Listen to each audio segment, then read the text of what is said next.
Alrighty, welcome back everyone. It is Laughin' Games here. I'm back with another Starcraft 2 versus Broodwar cast. That's right, we have got ourselves another match, another best of 3 on the SC Evo mod. It's gonna be a TvZ between YoungYakov and his username is Milkicow, but he usually goes by Milkicow. Terran player. Both of these guys about, I'd say like low to mid pro level on the European server, so they've definitely got some good chops when it comes to being pro players, and we're gonna see how they do against each other. I think it should be a fairly even match. We have got the Terran player in this best of 3 drawing Broodwar first, so I believe it's gonna be at least, well, assuming that we get all 3 matches, it's going to be at least 2 matches of Milkicow playing Broodwar, 1 of SC2. And I think that that's probably a bit of an advantage for the other guy, YoungYakov here, as he is a StarCraft 2 player by nature. So I think that if you both play StarCraft 2 primarily, you probably have an advantage playing your natural race a little bit more. But there definitely is room to overcome that with all the wackiness of Broodwar. We've got these assimilator walls between the bases there, and we're on the map Troy, which is a very cool 4-player map, something that is a feature in this mod. And so, ladies and gentlemen, before we get too far into this one, make sure to go ahead, click that like button if you haven't already. If we can go ahead and get, let's say, I don't know, 10 likes on this video, that would be amazing. This is the new channel starting out, so go ahead and click that subscribe button if you haven't already. Looks like there's a tiny little door for Milkicow to utilize there to get units in and out, but because Terran doesn't have the handy supply depot raise and lower, we've got GLHFs going down. YoungYakov and Milkicow wishing each other good luck, have fun. There's the wall complete for Milkicow. Terrans playing Broodwar, instead they just have to lift and lower their barracks to get their units in and out. So really the raisable and lowerable supply depot was probably one of the biggest quality of life changes for Terran in StarCraft 2. Which, whoever at Blizzard came up with that idea, I salute you. Now, we've got quite a precarious situation here as YoungYakov is going for a third base that is incredibly close to the base of Milkicow. Like, this is so close to each other. As we switch to his vision for a second, we also get the cool StarCraft Broodwar scream. Looks like Milkicow is going to be playing Stimmed Bio once again. Well, pardon, I say once again, the last match with Terran I played, the last match with Terran I cast, we had the Broodwar Terrans going for bio timings, not just right into mech, which is an option in TvZ. But mech definitely is the more prevalent style in Broodwar. We've got roaches on the way for YoungYakov, which I think is a great counter to this. Roaches are fantastic against Marines. There's, of course, no Marauders for the Broodwar Terran. There is, however, Hellbats as a potential option. And when I say Hellbats, of course, I mean Firebats. And they are little Firebats. They're much, much tinier than Hellbats in StarCraft 2. And they attack a little bit differently. But we'll see how well they're going to help Milkicow potentially take down these roaches. One Overlord was picked off, but there's a roach popping out of that base. And out goes Milkicow looking to kill off that Overlord. Actually supply blocks YoungYakov. The Terran player has a nice SCV lead right now, as YoungYakov just invested in a boatload of roaches. That's going to be enough to send Milkicow packing. 2 roaches actually come from behind, catch the Firebat. It dies in a glorious fireball there as the Terran is just running on home with everything. Marines are running as fast as they can. They do not have any upgrades yet, so Milkicow may have to retreat and fight on the high ground. Does he have a bunker? The answer is no, he doesn't. And his units can actually fit through that gap there, as he did just adjust the barracks to not have to bother lifting and lowering it all the time. U-238 shells are on the way for the Terran. That's definitely going to help the Marines out, as they'll have 6 range, whereas roaches only have 4 range. So that might allow Milkicow to group up his army a little bit better than that of YoungYakov. We have a poor SCV that was stuck in classic Broodwar fashion, going to just get shot down, as Milkicow didn't want the dead supply. Of course, he doesn't have medivacs on the way, as he is Broodwar Terran, and dropships are probably not going to be a thing in this game if I had to take a guess. Goes Milkicow with all of his Marines stimming. He's got 2 medics to try and heal up these Marines on the ground. The shells are completed, but +1 attack is a long way away. Still, the Broodwar Marines are doing okay against the Roaches, stimming after them as YoungYakov maybe wasn't grouped up as much as he needed to be. Reinforcements are popping on out, but maybe Broodwar Marines are just better against Roaches. 6 damage, 6 range. And the stim, of course, reducing that weapon speed. So now Milkicow is pushing on in, looking to get a kill against his opponent. I honestly thought Roaches would be pretty good against this Marine style, but the Marines seem to pack quite a punch. Milkicow is just microing, targeting down the Roaches, although more of these Roaches are popping on out, so that should be enough to end this rush. As Roaches do collapse on top of the Marines, getting the medics would be nice, so we do see YoungYakov targeting those down. And now he's going to chase Milkicow home once more, and that could be a good opportunity for YoungYakov. We'll have to wait and see, though, as Milkicow fires up a siege tank. You have to get the siege mode as a research on the tech lab, which takes a while for the Broodwar Terran, and that will give him the very strong siege tank, though, in the future. Of course, Starcraft 2 Zerg, unlike Broodwar Zerg, has got Ravagers, which will help deal with that. We also have got +1 done for Milkicow. YoungYakov having to squeeze out lots of drones, but he definitely wants to produce more of an army at some point soon, because in come these Marines once again. YoungYakov baits out a stim and then just elects to retreat. It's going to cost him a Marine. The extra range on the Broodwar Marines is quite huge. Milkicow is just pumping out more bios, so just playing a bio style against YoungYakov. The Zerg is still on 3 bases against the 2 bases of Milkicow. He could probably get quite a few more drones out, or maybe adjust his saturation to mine from these patches from the north. I'm not too sure about that, as yeah, there definitely is more opportunity to mine there. It looks like we have a tank getting caught by the Roaches of YoungYakov. I mean, that is a Broodwar tank. 2 Roaches got segmented off to try and catch that. Many more are getting caught, though, and YoungYakov may have overextended once again. He had produced a Ravager, but that got picked off. Milkicow is pushing forward. There really isn't that many units out for the Zerg. 7 Roaches, gonna have to take on 28 Marines with +1 attack. That is no small task. 11 more Roaches are being produced, so every second Milkicow waits is gonna be big for the Zerg, and looks like the Terran is gonna push up the ramp. The tank gets targeted down, but there's so few Roaches against all these Marines. YoungYakov is in a world of trouble. He's producing more Roaches, gobbling up the reinforcements, which is good, but at the same time, he does have to deal with all those Marines, so it looks like YoungYakov will tap out in game number 1. And that's going to allow us to load on into the next map. And we'll just do that right away here. And big thanks to the organizers of SC Evo that send out the replay packs for this map, as they send them out in a spoiler-free format, so you don't know how many games you're going to be casting, which as a caster really, really improves the experience. So thank you very much to them for organizing this tournament and putting the replay pack together for individuals like myself to cast. We've got destructible ice crates. I accidentally just clicked off the refineries. Destructible crate emulating Zerg egg from Broodwar maps. They have 200 health, 10 armor, and occupy 1 grid space. They are found on your main ramp. Okay.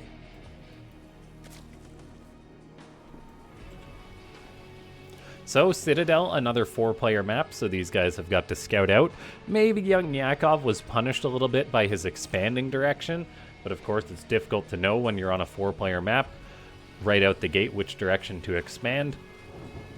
And so far, as Broodwar Terran goes, we've seen mostly bio play. So I'm curious if we'll see that again, and I guess that I maybe misunderstood the format of these matches, because Milkicow is actually playing Broodwar Terran again. Maybe it's a preference thing. I'll have to read up on the rules of SC Evo, but he's sticking with Broodwar Terran. It may be a random dice roll thing as well, as far as who gets what game. I always want to say race, but really it's what race and what game. And so we've got YoungYakov playing Starcraft 2 Zerg once again against the Broodwar Terran of Milkicow. If we get a 3rd game, we'll see if they potentially switch or not. Milkicow is going for an SCV scout, sending that around up to the upper right, then the upper left. He'll get the last scout off, which is a bit unfortunate. But it's not like YoungYakov is going for a Ling rush or anything like that. Milkicow's got his wall building at the front, which is going to allow him to be safe even if it was a Ling rush. And that low ground wall off is going to be good for him. That SCV wants to maybe get out. Instead, he's just going into a third rack. So very, very quick third racks from Milkicow.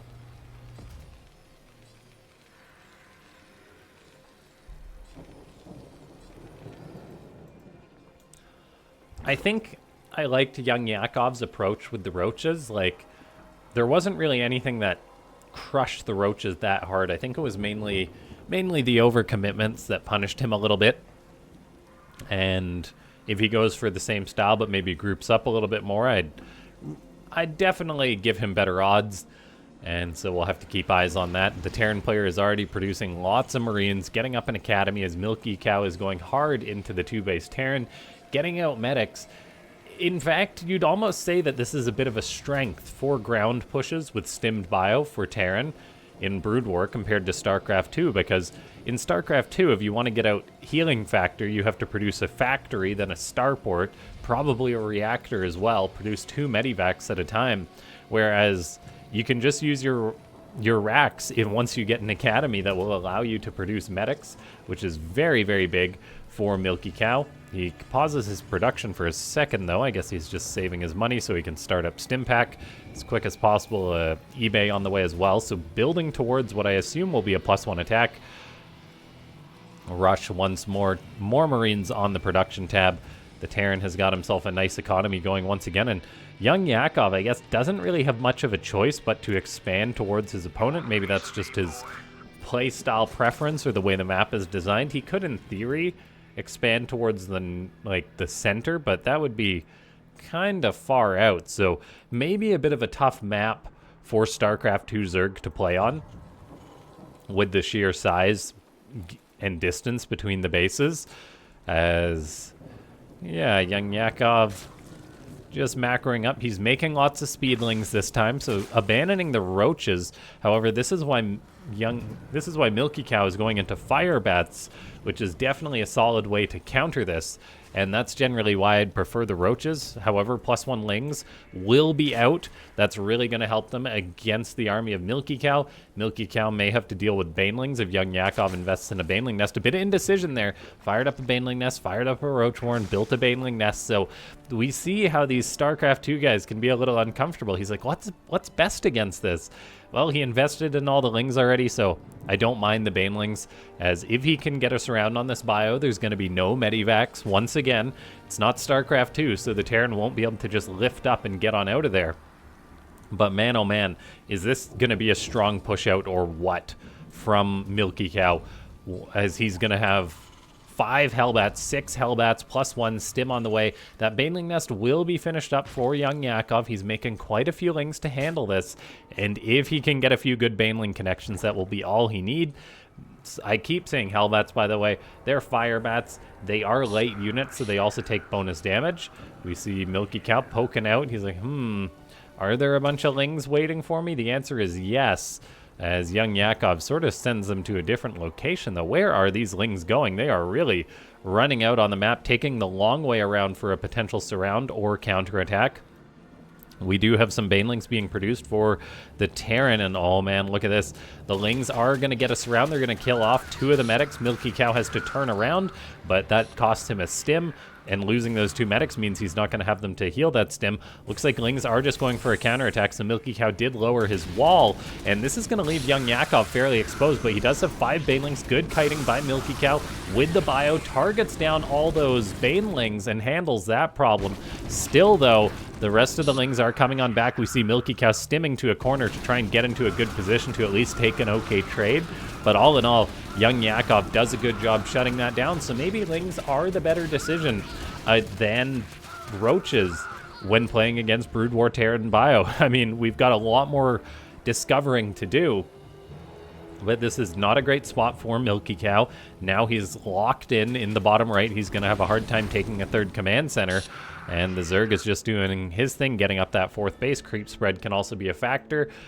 So we'll see what Milkicow is going into. He's got a factory on the way now. I'd definitely like to see some irradiate. Maybe if he goes for science vessels. Lots more racks are building up. We're getting a command center on the way. The problem is Starcraft 2 Zerg on the ground is so quick and so scary. Having Broodwar Terran bio, you definitely feel like a bit of a sitting duck.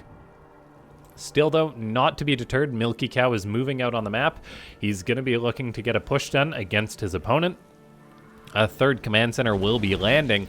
I would like to see a few bunkers go up at that third base just to really lock that position down for Milkicow. YoungYakov, he's firing up more banelings. There is a lair just about to finish up, so he can potentially start baneling speed. The Zerg, though, will have a base lead. Yeah, let's see a couple of bunkers, though. There is at least a siege tank on the way, but it's going to take a long time for that to get out.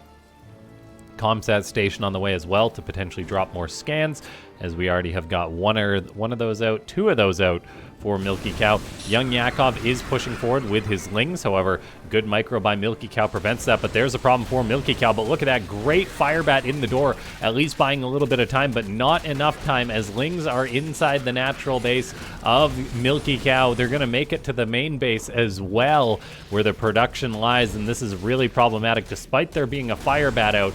I'm not sure it's going to be an easy cleanup for Milkicow. He does have to send the rest of his bio home. Going to lose 6 SCVs and quite a bit of momentum with that. But all in all, he hasn't taken too much damage. 6 SCVs is not the end of the world. I really, really want to see a few bunkers go up.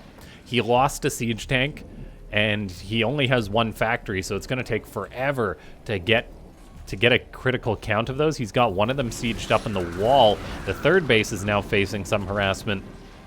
The Zerg is going into centrifugal hooks. There's still banelings there's still lings inside the main base that I guess morphed into banelings. They are now roly-polies with speed. One tank did just come out, but oh no, those SCVs need to run. They're not going to do it, but both players ceased to micro for a second, and the just passive micro of sending a couple SCVs to trail the banelings for Milkicow paid off, as YoungYakov didn't micro those into the group of all the SCVs, so that was really darn good for the Terran player, allowing him to stay in this game. We do have a tank being surrounded, though. That's the second tank being killed this game, and that is something that Milkicow really needs to be building up, I feel. Firebats chasing the lings away. The third base is having a bit of a supply depot wall be built. YoungYakov still has a lot of supply income, many roaches and banelings. The Zerg, though, still has to respect Milkicow, who's doing a surprisingly good job of staying together. We've also got Irradiate on the way, so a science vessel will be being built once that horrible supply block ends for Milkicow. And Irradiate being AoE from the skies can be very oppressive to Zerg, I feel. Looks like the Terran is having to stim away with all these units. Is there a tank for him to fall back to? Just one measly siege tank. There is a bit of a move out on the map. There's so much dead space on Citadel, and no, this is not a Zelnaga watchtower in the center of the map. So, YoungYakov is just running around with lings on the map. Milkicow's holding down the fort, though, producing more siege tanks once the science vessels are out. This is really going to change everything. Looks like some lings are running on in. There is a tank, though, going to get some shots off. A few Marines going to save their friend. There's this science vessel, and a fifth base attempt by YoungYakov does get shut down. A nice move out by Milkicow with a few of his units. He's going to have to park them in the corner. Having firebats that can stim definitely allows these bio hit squads to be better against Zerglings. As I click on that science vessel, by the way, we can see how much energy is needed for Irradiate. There's also Defense Matrix, which could be a powerful tool. We'll have to wait and see how that gets utilized, EMP Shockwave, but I think Irradiate is the main thing. We have got Milkicow pushing in with all of his bio. YoungYakov is collapsing on top of this, and he drops some corrosive biles. Lings get on top of the bio force. Roaches standing strong for now. And looks like this will just be barely cleaned up, but not before YoungYakov takes lots of damage, losing 21 drones. That fifth base being shut down. Meanwhile, Milkicow is getting up a fourth command center. The Terran has got a nice siege tank count out. All those tanks are strong. YoungYakov is not wasting any time, though, as he just decides to push on in. Irradiate is on that one Ravager. It's got to be split off from the rest of the army, not to kill his friends. We also have... oh gosh, what ability is that? I feel bad for not... It's a Broodwar ability originally on the Infestor, which is why it's catching me off a little bit, guard. Microbial Shroud is what it was. I'm not sure how useful that actually was. YoungYakov does seem to have quite a force pushing forward, though. A lot of roaches gonna gut the third base of Milkicow, it seems. There is 2 more science vessels out, so we could see more irradiate if they have the energy, but they do not have the energy, so tanks have to leapfrog forward. The bio's doing what it can, but that third base is being forced off. Is the 4th floating on over? Yes, it is. Milkicow still has a nice worker lead as long as he stays alive. And he should be able to stay alive with that irradiate going down. Looks like YoungYakov just killed off the roach or allowed it to die. That is a very high-level play to counter the irradiate. So irradiate, maybe not as good as you'd think when you're up against a good opponent. The 4th base getting secured is big for Milkicow. He holds on to the 3rd as well, though, staying alive, just producing more Marines, more science vessels, more medics. It probably will want to be mass irradiate from Milkicow, producing just 1 of these at a time. Look at this, 2 of these flying on in. It's like, oh, what are you going to do? He can always drop irradiate on the drones. Not that there's many drones here, so he's going to fly to the back of this base, and there's an irradiate on the friendly science vessel, so he can chase down the drones and use it to kill them off. That is some good meta usage there. And look at that entire mineral line being killed off. 17 dead drones for 1 dead science vessel. That is a darn good trade for the Terran. Of course, that means the science vessels are not there to help out, but it shows how good they can be used, not just throwing it on enemy units. You can just irradiate yourself and try and kill off a bunch of drones. He's trying to get more, but that will not happen. Irradiate does take 75 energy. It looks like we're having more science vessels try this, just bullying poor YoungYakov right now, who's down on supply, down on economy, and going to be losing even more of that. Queens are so slow at killing these science vessels. They've got a whopping 200 HP. So definitely a spore crawler or something would have been needed here, as that irradiate is just killing everything. Oh man, that is so painful. And look at this, in comes Milkicow charging forward, dropping down a stim pack and just cutting through a lot of the roaches and ravagers. The Terran is looking to move forward to try and close this one out, it would seem. Stim Marines are moving back and forward. Irradiate is still an opportunity, although many of those science vessels are injured. YoungYakov is staying in this game, though. He's got more infestors on the way, and infestors could be a very powerful tool against this bio. There's another irradiate getting utilized. It's going to kill off quite a few of those roaches. We did see a big fungal there, but GG gets called as Milkicow is going to take it. You'll have to forgive me, as I am just a little bit confused, as I do believe that there was a 3rd game. They were just out of order. And so Milkicow does end up, I mean, looks like YoungYakov probably at least won a game. And just as regular Zerg, Milkicow played Broodwar Terran in all 3 games, but he won 2 of them. So well done to Milkicow. I'm not going to cast the 3rd one. Unfortunately, that is just nature of an issue with the replay packs. The individual who puts them together does a phenomenal job, but it is just one of those things. Like, if a player sends in a replay in the wrong order, how are you gonna, like, it's a lot of work. There's at least dozens of games, probably at least 100 games played in a tournament like this. So yeah, I'll definitely cast more of this SC Evo mod. If you guys enjoyed it, click that like button. If you haven't already, leave a comment down below. Say more SC Evo, more 2v2. You can rate potato down there. But yeah, go ahead and subscribe. We're setting goals right now, so I'm currently looking to try and get us over 100 subs. Show us that Starcraft 2 is alive on in 2025, and also Starcraft Broodwar, I guess, in a way. I'll see you guys next time. Thanks so much for watching.